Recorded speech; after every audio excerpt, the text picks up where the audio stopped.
السلام علیکم۔ الحمدللہ رب العالمین والصلاۃ والسلام علی سید المرسلین، اما بعد فاعوذ باللہ من الشیطان الرجیم، بسم اللہ الرحمن الرحیم۔ پڑھیے الصلاۃ والسلام علیک یا رسول اللہ وعلی آلک واصحابک یا حبیب اللہ۔ الصلاۃ والسلام علیک یا نبی اللہ وعلی آلک واصحابک یا نور اللہ۔ آئیے درود پاک کی فضیلت سن لیتے ہیں۔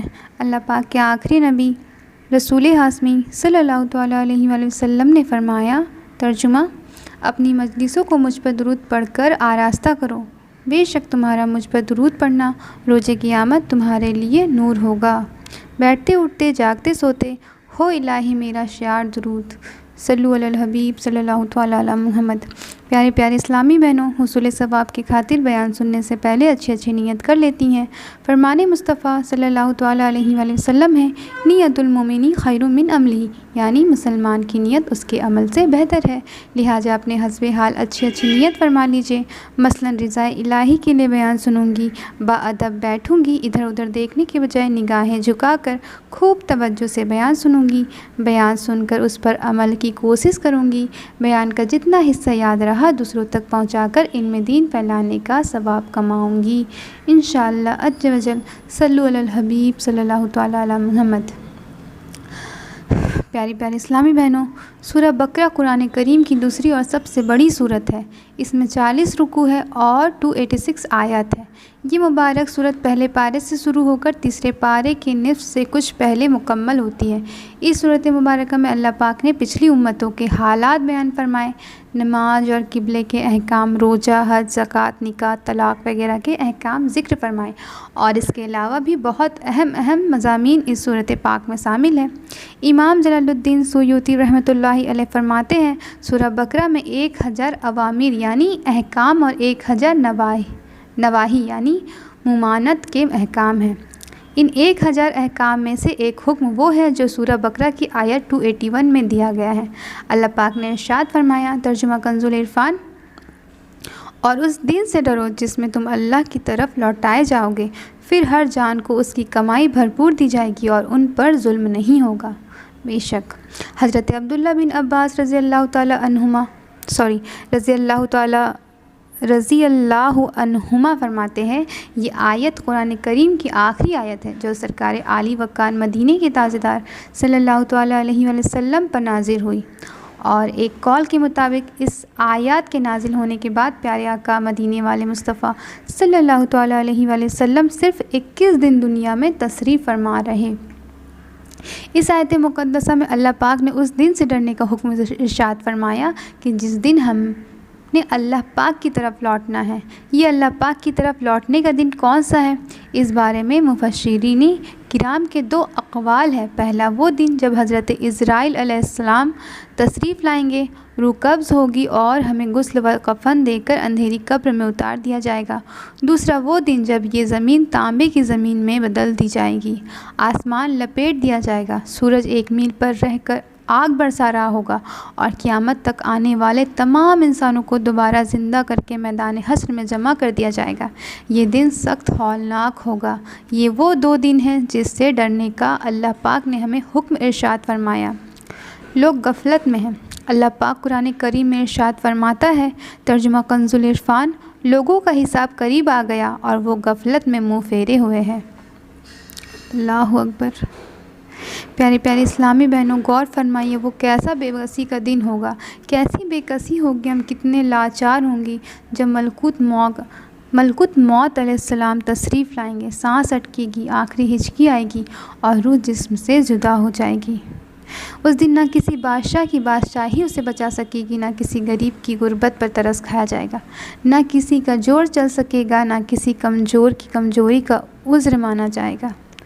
صلو علی الحبیب صلی اللہ تعالیٰ علی محمد صلی اللہ تعالیٰ علیہ وآلہ وسلم۔ پیاری پیاری اسلامی بہنوں، نصیحت کے لیے موت کافی ہے۔ اگر ہم صحیح معنوں میں موت سے ڈرنے والی بن جائیں تو یقین مانیے ہماری زندگی میں نکھار آ جائے، ہماری زندگی نیکیوں بھری ہو جائے، دل میں گناہوں سے نفرت پیدا ہو جائے، اپنی اصلاح کرنے کا ذہن بن جائے گا، نہ لڑائی جھگڑے ہوا کرے، نہ تجارت میں ہیرا پھیری ہو، نہ سود کی لعنت باقی رہے، گرج ہمارا معاشرہ ایک مثالی معاشرہ بن سکتا ہے، مگر کب؟ جب ہر کوئی اس دن سے ڈرنا شروع کر دے جس دن ہم پر موت طاری ہوگی، جس دن ہماری روح نکال لی جائے گی، جس دن ہم سب کچھ دیکھ رہی ہوں گی مگر کچھ بول نہیں پائیں گی۔ ہمیں غسل دیا جا رہا ہوگا، ہمیں کفن پہنایا جا رہا ہوگا، 100 کروڑ افسوس ہمیں اندھیری قبر میں اتارا جا رہا ہوگا۔ خدا کی قسم، اگر ہم واقعی اس دن سے ڈرنا شروع کر دیں تو ہمارا جینے کا انداز یکسر بدل جائے۔ اللہ پاک کے پیارے نبی رسول ہاشمی صلی اللہ تعالیٰ علیہ وآلہ وسلم نے فرمایا، ترجمہ: نصیحت کے لیے موت ہی کافی ہے۔ ایک مرتبہ ایک شخص بارگاہ رسالت میں حاضر ہوا اور دل کی سختی کی شکایت کی۔ سرکار عالی وقار مدینے کے تاجدار صلی اللہ تعالیٰ علیہ وآلہ وسلم نے فرمایا، ترجمہ: قبروں کے حالات پر غور کیا کرو اور مرنے کے بعد اٹھنے سے عبرت لیا کرو۔ بے شک یہ ہے دل کی سختی کا اصل علاج۔ دل پر میل چڑھ گئی ہو، دل گناہوں پر دلیر ہو گیا ہو، نیکیوں میں دل نہ لگ رہا ہو، تو چاہیے کہ انسان اپنے عزیز رشتہ دار، پڑوسی، محلے دار جو اب اس دنیا میں نہیں رہے، ان کے متعلق غور کرے، ان کی صورت کا تصور باندھے، یاد کرے یہ سب زندہ تھے، کھاتے پیتے تھے، باتیں کرتے تھے، چلتے پھرتے تھے، ان کی بھی خواہشات تھیں، ان کے بھی دنیا میں بڑے بڑے خواب تھے، مگر موت نے ان کی ساری خواہشات، سارے خواب خاک میں ملا دیے۔ آج یہ قبر میں ہے اور عنقریب مجھے بھی اندھیری قبر میں اتار دیا جائے گا۔ اللہ اکبر۔ حجاج بن یوسف ایک نہایت ظالم شخص تھا۔ اس کی فوج کا ایک سپہ سالار تھا جس کا نام محلیب۔ ایک دن محلیب ریشمی کپڑے پہنے اکڑ کر تکبر سے چل رہا تھا۔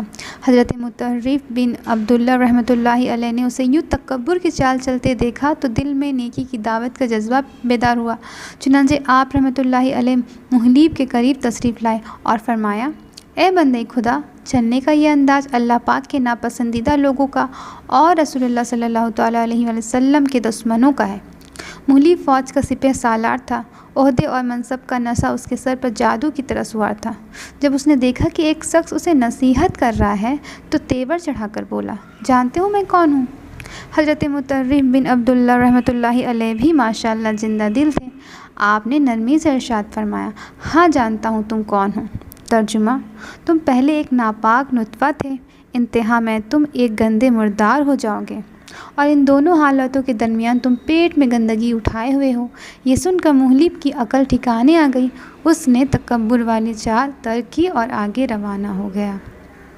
تو پیارے پیارے اسلامی بہنوں، معلوم ہوا تکبر کا نشہ، خود پسندیدگی کا نشہ، طاقت و قوت، عہدے اور منصب کا گھمنڈ، مال و دولت کا نشہ ہمارے سر سے اتر سکتا ہے اگر ہم اس دن سے ڈرنا شروع کر دیں جس دن ہم نے پلٹ کر اپنے رب کی طرف حاضر ہونا ہے۔ اللہ پاک قرآن مجید میں ارشاد فرماتا ہے، ترجمہ کنز العرفان، آدمی مارا جائے کتنا ناشکرا ہے وہ۔ اللہ نے اسے کس چیز سے پیدا کیا ہے؟ ایک بوند نے اسے پیدا فرمایا، پھر اسے طرح طرح کی حالاتوں میں رکھا، پھر راستہ آسان کر دیا اسے، پھر اسے موت دی، پھر اسے قبر میں رکھوایا، پھر جب چاہے گا اسے باہر نکالے گا۔ بے شک صلو علی الحبیب صلی اللہ تعالیٰ علی محمد۔ پیارے پیارے اسلامی بہنوں، کبوتر مشہور پرندہ ہے۔ اس کی عادت یہ ہے کہ بلی کو دیکھ کر آنکھیں بند کر لیتا ہے اور سمجھتا ہے کہ میں بلی سے چھپ گیا ہوں، لیکن جب بلی اسے اپنے نوکیلے پنجوں میں پکڑتی ہے تو حقیقت کا پتہ چلتا ہے۔ کبوتر اس عمل کو تظاہر عارفانہ، جان بوجھ کر ظاہر بننا کہتے ہیں۔ کم و بیش موت کے معاملے میں ہمارا بھی کچھ ایسا ہی حال ہے۔ موت کے متعلق 3 باتیں جنہیں ہم جانتی بھی ہیں، مانتی بھی ہیں اور دل سے ان پر یقین بھی کرتی ہیں، پھر بھی ہم میں سے اکثر اس سے غفلت میں ہیں۔ ہم یقین رکھتے ہیں کہ موت ہر ایک کو آئے گی، کوئی امیر ہے یا غریب، فقیر ہے یا بادشاہ، کوئی نیک ہے یا گنہگار، تہجد گزار ہے یا نمازوں میں سستی کا شکار، کوئی عہدے دار ہے یا ماتحت غرض، ہر ایک کو موت آنی ہی ہے۔ کوئی بھی موت کے شکنجے سے چھٹکارا نہیں پا سکتا۔ حتیٰ کہ انبیاء کرام علیہم السلام کی بارگاہوں میں بھی موت نے حاضری دی۔ ہاں، انبیاء کرام علیہم السلام کی اور ہماری موت میں زمین آسمان کا فرق ہے۔ شہیدی اعلیٰ حضرت امام اہل سنت مولانا شاہ امام احمد رضا خان رحمۃ اللہ علیہ فرماتے ہیں، انبیاء کو بھی ازل آنی ہے مگر ایسی کی فقد آنی ہے۔ یعنی یقیناً انبیاء کرام